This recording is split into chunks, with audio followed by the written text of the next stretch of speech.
All right, guys, so in this video, I'm going to show how a 100% disabled veteran can build their home with $0 out of pocket using the VA home loan benefit. So if you do not know, my name is Dylan Seavering. I'm a full-time North Carolina real estate broker for the last 4 years. Prior service Army veteran. Me and my family have used our VA home loan several times now. I guide veterans and service members on using their VA home loan to its fullest advantage. So I'm going to chop this up into about 5 different steps, from getting approved, finding the right builder, pricing the build out, the land acquisition part, and then we're going to go into the very final steps of just closing, the breaking the ground, the draws from the builder, and then it's going to be a lot of information packed into 5, but if you are interested in using your VA home loan benefit to build your house, this video is going to show you exactly how you can do it, and in my opinion, how you should best prepare. So very first step, getting approved. So the VA construction to permanent home loan benefit,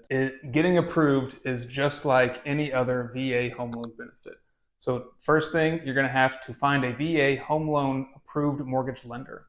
Now, most mortgage lenders are going to be approved by the VA to do the VA home loan, but that does not mean that they are going to specialize in the VA home loan, and certainly does not mean that they specialize in the VA construction to permanent loan benefit. So making sure that you find a mortgage lender, or making sure that you work with a mortgage lender that knows the VA home loan, and more specifically has done the VA home loan construction to permanent loans in the past, is going to be a huge advantage. But the very first step of getting your mortgage approval is going to be finding that VA mortgage lender. They're going to have you fill out a mortgage application, and after you do that, you're going to authorize them to pull your certificate of eligibility from the va.gov website, so your mortgage lender can do that on your behalf. A couple of documents they're going to need. So usually I suggest to people that if you're able to provide your two most recent bank statements, your 2 most recent tax returns,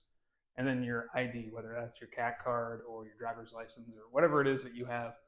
And of course, your social security number. That's going to give the mortgage lender enough information. They're going to pull your credit so they can determine your credit score, understand your current debt obligations, and then understand your qualifying income, so they can really give you a pretty good pre-approval based off of just these. So since this video is specifically for veterans that are receiving 100% disability income from the VA, instead of a bank statement, you may just have an award letter from the VA that states your current disability rating, and it'll tell you a monthly amount that you are entitled to receive from the VA. So this letter would be in place of maybe your bank statements or your tax returns. So if you are rated by the VA, make sure you download this award letter and provide it to your mortgage. Next thing we're going to look at is the calculation process of how the mortgage lender is going to add up your income and then subtract your debts, and we're going to figure out what your total buying power looks like for this 100% disability income. So we see here that on the far right, the monthly income for a veteran that's rated 100% with no dependents is going to be $38.31 a month. This is the link where I found this right here. So a veteran that is rated 100% disabled by the Department of Veterans Affairs is going to be receiving that $3,831 per month. So fun fact, if you do not know, all tax-free income like Social Security disability or VA disability, BAH, BAS, these incomes can be grossed up by a mortgage lender for qualification purposes. So you'll take your total base amount, in this scenario would be $3,831, and you're going to multiply it by 125%, and that's going to give you $4,782. This would be your qualifying income, or this is the total income amount that a mortgage lender uses to qualify you. So after you have your qualifying income, we're going to go to the debt to income ratio, and for this scenario, we're going to use a 35%, which is a conservative number. I believe the VA guidelines allows up to 45%. So we're going to use a conservative 35% number here. We're going to take your qualifying income of $4,789 and multiply it by 35%, which gives us $1,676. This is your total buying power. This is also the number that you're going to subtract any monthly debt obligations from. So if you have any car payments, child support obligations, credit cards, judgments, liens, garnishments, anything of that such, this is the number that you're going to subtract those monthly obligations to. Here I put a car payment as an example. So if you have a $200 car payment, you're going to take $1,676 minus $200, but we're going to leave the car payment off, and we're going to say that your total buying power is going to be $1,676. Again, this is a conservative ratio showing that you have no debts. So we need to figure out what this buying power looks like. So we're going to do some reverse math. I've already done it for you here, but you can see that a $235,000 purchase price using the VA home loan at an interest rate of I think I put 6.2%. It's rounded down, but it's actually at 6.2%. 30 years with 125 taxes and 125 insurance is going to be right at that $1,680 a month payment.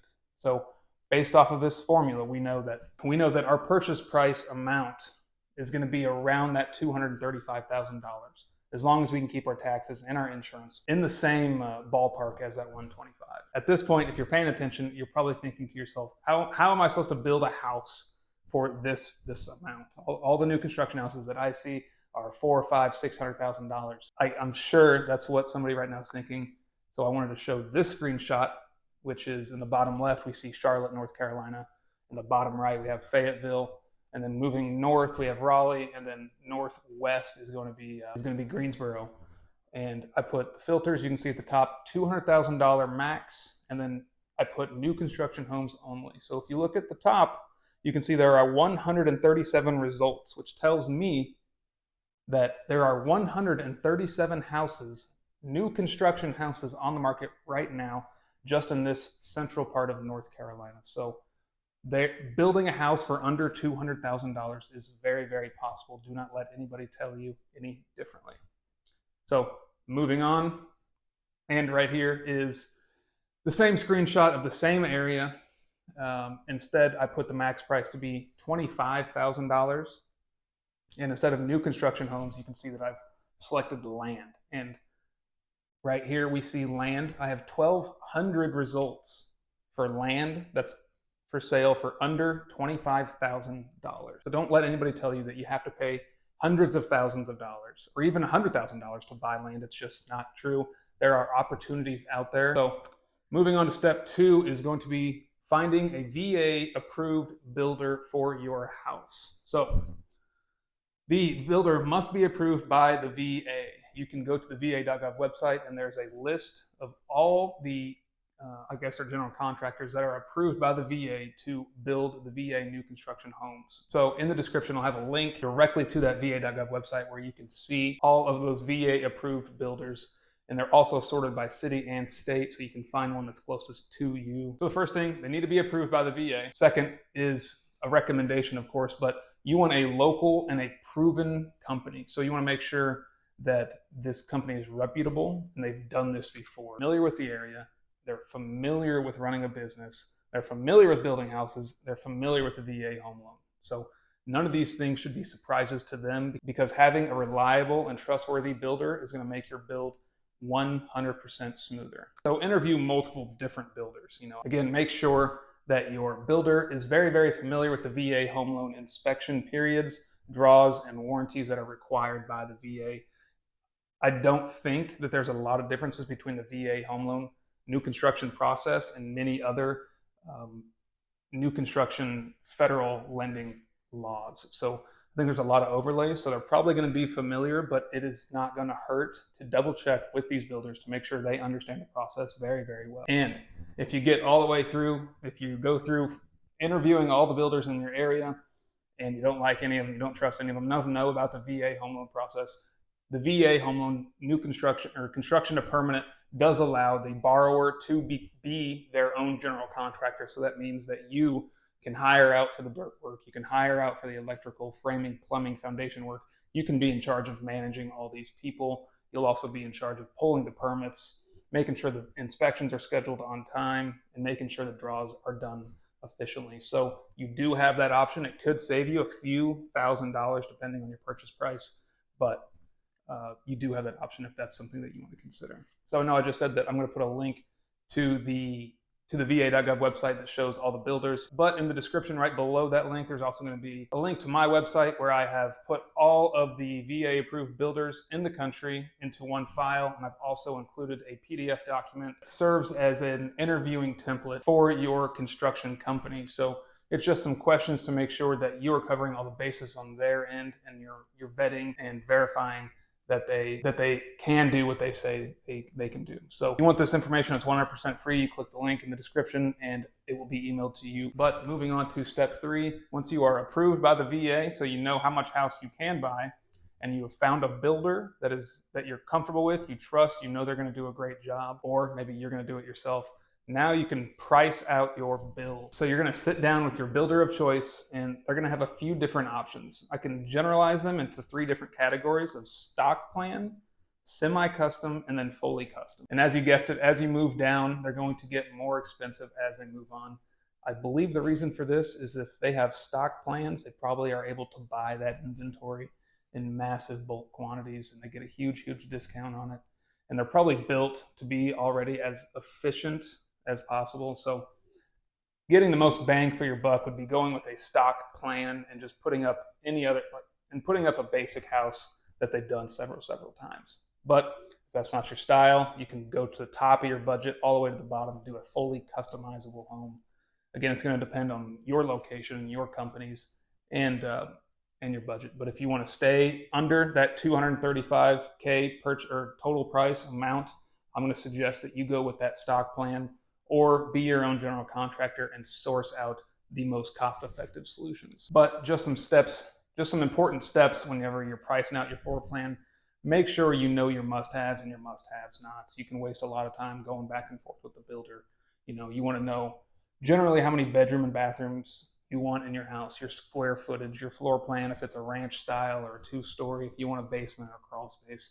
Doing some of this homework on the front end is going to save you a lot of time. Another step would be asking for pricing differences between different levels of customization. So maybe you don't care what the baseboard trim looks like, or your light fixtures. So you can go very bottom grade there, but maybe you want top of the market cabinets and stainless steel appliances, or laminate flooring opposed to hardwood flooring. So make sure you have a good understanding of what's important to you and what's not important, so you can cut the corners on the stuff that you don't want or don't need, and you can really fully maximize the stuff that's really important to you. And the last thing for determining your price to build is, if you're hiring a building company, make sure that you get an itemized list of what things are going to cost. It's absolutely mind-blowing to me that people are going to pay somebody $235,000 without knowing exactly what they're paying for. So a lot of general contractors, a lot of companies are going to tell you that they're not going to give you an itemized sheet, which is just absolutely crazy. Do not accept any price without looking at an itemized sheet and understanding where every single dollar is going. It's absolutely insane to think about spending $235,000 and not knowing where every single dollar is going. You're going to be paying for this for the next 30 years. So it's very, very important to understand. Understanding your allowances. So picking a stock floor plan that this builder has done several times and they know how to do it. Understanding your allowances can go hand in hand with your itemized bid. So say that the cabinets have an allowance for $10,000, but the flooring has an allowance for $3,000. You can rebudget and adjust these allowances based on your liking. And then ask about contingency. So if you're not aware by now, I will let you know that things go wrong just generally in life. Expect things to not go your way, especially when building a house over a nine-month timeline. Things are going to happen. Weather's going to interrupt. There's going to be delays, obstacles. Things will happen. So make sure you cover any scenarios that you think may happen, and rely on your builders, and rely on your mortgage lending team, rely on your real estate brokerage team to get a good understanding of what might be a hangup, and understand who's going to pay for these hangups and what happens when we go past our timelines. So make sure you set these expectations on the front end so you really know what to expect. On the list of builders and interviewing questionnaires, there's going to be a list of potential contingency concerns that you may mention to your builder or to your lender to really get a clear understanding of what happens if these things do go wrong. So make sure you grab your copy. It's in the link below. Step 4 is going to be shopping for the land. So this is the fun part. So it's pretty self-explanatory, but I will go over it right here. So the formula for determining how much you can buy your land for. So we determined the approval amount, which was that $235K that we determined in step 1. We're going to subtract the cost to build that we just determined in step 3. So that's going to give us our total land budget. So let's look at what that actually is. We have a approval amount of $235,000 is what the mortgage lender will give us. We're going to subtract our $200,000 cost to build, because remember from step 2, there were over 150 new construction homes for $200,000. So it's a conservative number that we can build our house for $200,000. So the basic math tells us that there's $35,000 left in this budget. That is going to be your land shopping budget. So again, I'm going to put this screenshot again showing 1,200 different listings for land that's under $25,000 right now. So it is possible, and do not let anybody tell you any differently. Actually, right now, it's sitting there shaking your head. You're saying, I can't do this in my town. There's absolutely no way. I want you to comment your city and state below. Do it right now. And then I will make a video similar to this showing you exactly how you can do this in your city. I will provide actual screenshots of actual listings in the city and show you how you can do this. Also, if you're going to do that, like the video. It'll help spread this information to veterans that are thinking about using their VA home. So now that we understand our land allowance, how much, or our land budget, knowing what our price is going to be for that purchase, now we're going to discuss our land due diligence. The first thing is going to be a perk test on file, or a soil test. So if you're out in the sticks and maybe you're away from public utilities, you do a perk test to see if the soil is suitable for a septic tank or not. And if it is, how many bedrooms can you put on that land? Sometimes home sellers have already done a perk test, and sometimes they have not. So you go to your local county environmental department, I believe, and you can schedule to have a perk test done. And perk test will tell you if you can put a septic tank there, and if you can, depending on the perk test results, it'll tell you how big of a septic tank is allowed, which will tell you how big of a house you can build. So a perk test is something that should not be taken lightly. Do not buy any land with the intention of building a house without having a soil test done first. So if you're not far out in the sticks and you're not going to do a septic tank, make sure and verify that the water is there, the sewer is there. And if it's not, you're going to have to call the city and check on timelines and pricing to have those things installed. Power, telephone poles, underground wires. You're going to have to check to see what these things are going to cost to have them done. Access and topography. So you want to know, can I access this property by any public roads? And if not, is there an easement in place with another property owner allowing me to get onto my property? If not, can I negotiate this? So these are things that you want to do before and during submitting any offers or under contract, because you do not want to buy this property without making sure that you have utilities, making sure that you can get on the property, making sure the property isn't sloped so high that your house is going to flood at the bottom or it'll tip over on top. Again, with any purchase of any property, whether it's land or a house, there's going to be a title search. So your closing attorney, if you're in North Carolina, the closing attorney is going to do a title search, make sure it's clear of any liens or judgments, making sure that you don't buy this property and somebody else is owed a balance from this property. So that's what the title company is for. You get a title insurance policy. It's a few $100s, but it'll protect you against anybody trying to take any money or claim that they have any ownership rights to that property. So once you have all the land due diligence complete, you are ready for your closing on the property. So the VA Construction to Permanent Home Loan Program is a one-time close. So that means that you as a buyer, you're going to close one time before the construction even begins. So that's why we're going to secure up the land. We're going to do the approval. We're going to do the floor plan picking and the pricing.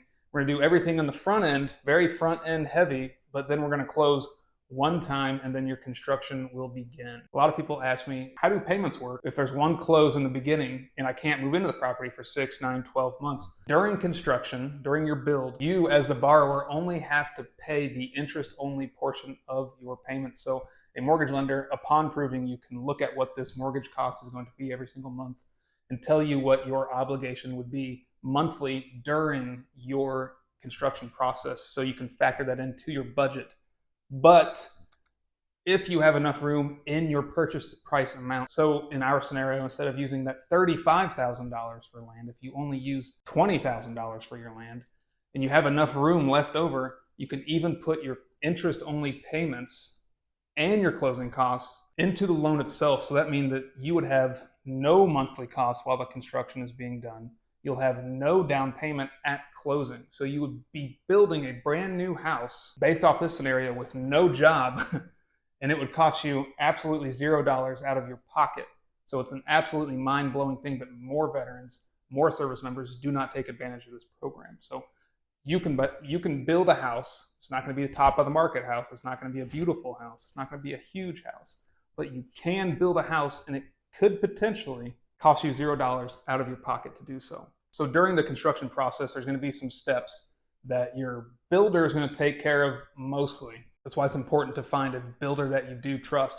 But if you are doing your own general contractor work and you're hiring out for all these tasks, and it's going to be the draws, inspections, your CO or your certificate of occupancy, and your first payment. So these are the 4 things to really keep in mind during your construction and definitely towards the end of your construction. So like I said, you're going to close and then you're going to begin taking draws. So a draw is going to be issued to either you as a general contractor or to you as the builder. So I have draws first and then VA inspection per phases. I guess that's technically how it goes. But the VA is going to inspect a certain point. So say you're going to put the foundation of the property first. You dig a crawl space and the dirt work is all done.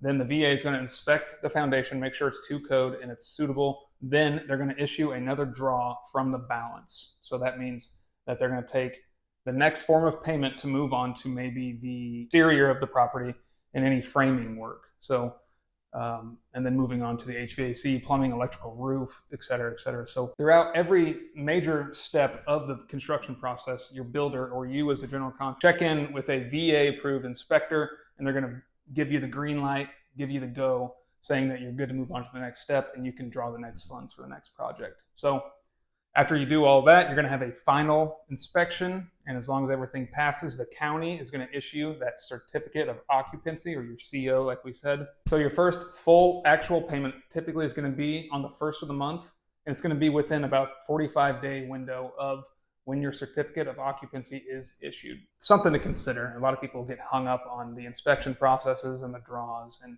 these things are in place to protect the borrower, because it's not uncommon for general contractors, for construction companies, for builders to not hold up their end of the deal. And this keeps everyone honest and make sure that you as the borrower, you're getting a sound property. So keep these things in mind. Try not to get frustrated. I know the VA can make things complicated. But this is how a veteran that is rated 100% disabled by the Department of Veteran Affairs with no dependents can build a house for $0 out of pocket. It is possible. If you want to do this, I schedule calls with veterans and service members. I do this 7 days a week to discuss VA home loan opportunities, whether it's buying or building a single family property, a 2 to 4 unit property, barndominium, California, Arizona, Texas, North Carolina, South Carolina, Missouri, Florida, Iowa, any state you can imagine, coast to coast. I help veterans take advantage of their VA home loan benefit. So like the video, subscribe to the channel. It will help this video reach more veterans and more service members, ultimately taking care of the community. So thanks for watching. Go to vahomexprt.com, schedule a call with me one-on-one, or you can call me, text me. Thanks for watching.